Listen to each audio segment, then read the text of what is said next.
Hello everybody and welcome to my channel. Today's video is dedicated to all the No Man's Sky enthusiasts, no matter if you're a long-time player or freshly getting into the game. You've probably heard of the upcoming release of Next, which is the biggest update yet for this game, so I thought of making a small introductory video for all of those who are planning to finally start their own journey into the skies. This of course will also prove useful to those who stopped playing the game along the way, as well as for veterans who want to start fresh once the next update gets out. So the story of No Man's Sky begins in a galaxy far away called Euclid, named after the great Greek mathematician. You're a traveler of unknown origin and you find yourself waking up beside what appears to be your broken smoking ship. A voice in your suit, probably your electronic assistant, is informing you that pretty much all of your inventory has suffered severe damage and thus requires repairing. One of the first things you'll see is your smoking ship and a lot of equipment scattered around it. You'll also find a distress signal, and interacting with it will start the quest line that will eventually lead you on the Atlas path. I'm not going to spoil anything here though, as I'll let you discover what it all means. Your goal from the very beginning is simple though.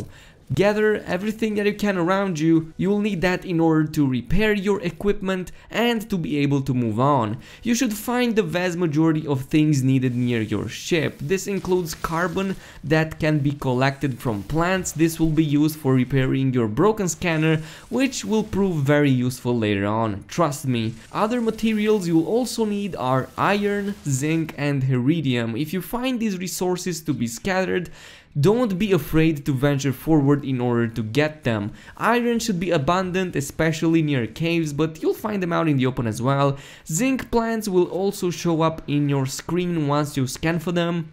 As for iridium, you'll need to keep an eye out for some huge blue colored pillars. They are easy to spot and you'll be able to mine a few hundred of these in a matter of seconds. Make sure to grab extra just in case you need more later on. If you're lucky enough and find a deposit such as emerald, I strongly recommend you to mine all of it, or at the very least a full stack of 250.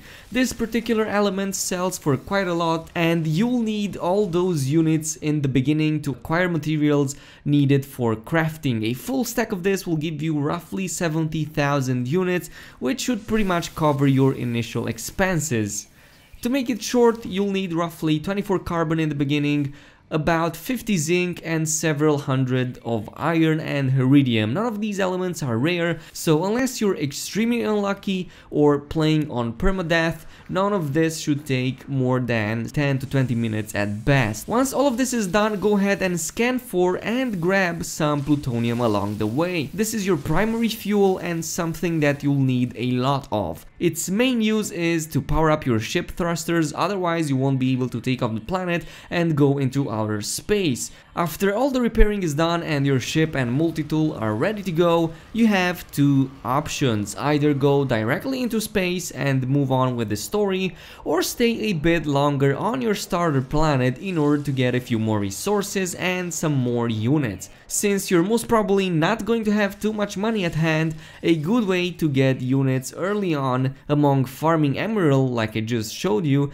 is to scan for creatures and plants and generally cataloging everything you can. It's also worth it to, at the very least, do a full scan of one of your first planets, as it will count towards some very important quests and achievements later on. You'll also need to upload all of these discoveries, as they will give you even more money. You'll need as much as that as possible, but don't worry, late game you will have many more other ways to make units, such as farming, trading, or even being a pirate. I'll make a separate video on that later on, but there are plenty of guides out there still if you want to do that. Moving into space, once all of this is done and you're ready to go, simply jump into your ship and go into outer space. From there, do an initial system scan to discover your next point of interest. You'll need to follow your quest markers, and I strongly recommend you don't skip on this, especially if you're planning to do some interstellar traveling. The first few missions are paramount, as as they will provide you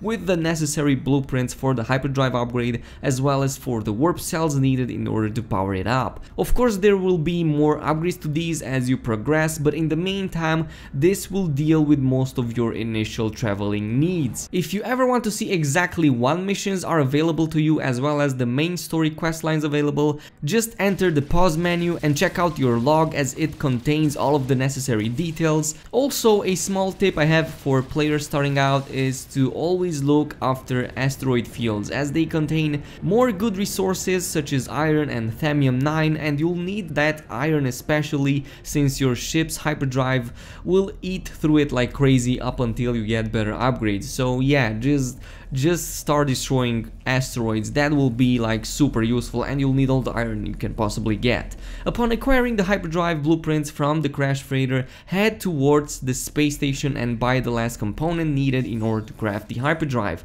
When visiting the space station for the first time, you get the chance to listening to one of the best songs in the No Man's Sky series. Actually, one of the game's biggest praises is its phenomenal soundtrack.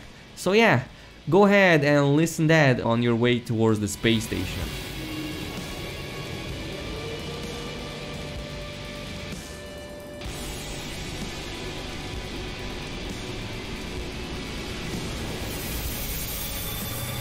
As for the warp cells themselves, the hunt is quite similar. You'll just have to go from one planet to another, from one waypoint to another, until you finally get the blueprint, which should not take you more than a few minutes, let's say 20 minutes at most. If you somehow got a hold of the pre-ordered copy of the game, like I did, you get a chance to redeem the bonus content, which comes in the form of a cool-looking spaceship.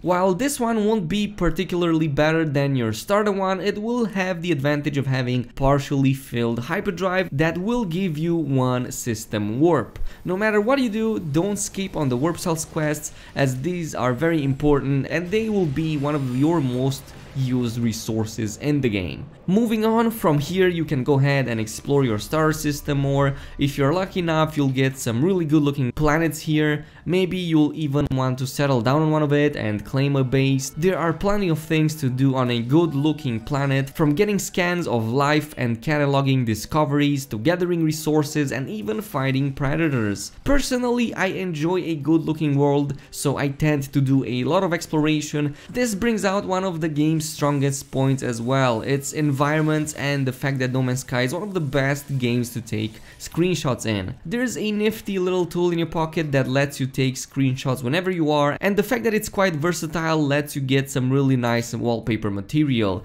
It's so good, as a matter of fact, that all of my thumbnails are created that way. I always use the environments I see in-game as thumbnails for my videos. Once all of this is done, you're ready to move on with the Atlas path, and to do this, just go into your galactic view and the game should automatically direct you towards an Atlas station, typically 3 or 4 jumps away from your current system, so it shouldn't be that far away. Of course, you can completely skip on this and head towards wherever you like, but I honestly recommend you to do it since it contains a lot of lore.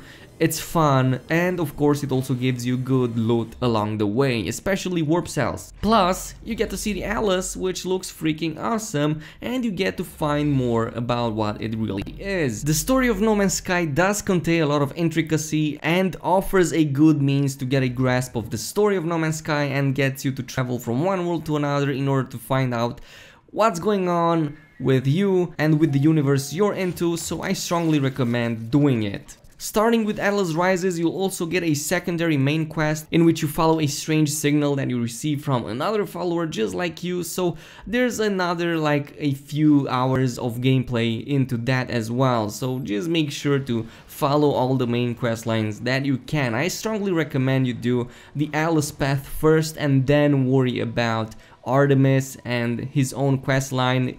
and yeah, just have fun in the game. In the end, the game will let you do pretty much whatever you want. There are many ways to improve every single bit of your inventory and more. You can find and upgrade better multi-tools, spaceships, and even freighters. Once you unlock a base and complete the story missions for that, you'll also get planetary vehicles as well, also known as exocrafts. The game has a lot of things to offer, and if you're a fan of space exploration and even combat, you'll find yourself spending a lot of time in it. I personally have hundreds of hours already synced into it, and with no end in sight. And with all of the updates that have been put out, as well as for the fact that another huge one is just around the corner, I think this is the best time to get started if you never did, or to resume from where you've left. The much awaited improved multiplayer will also be here in less than 2 months, so I hope we'll all get to see each other when that happens. But until then, I hope you guys enjoyed the video and found it informative. If you did, a like and a subscribe would be greatly appreciated. Also, don't forget to activate those notifications,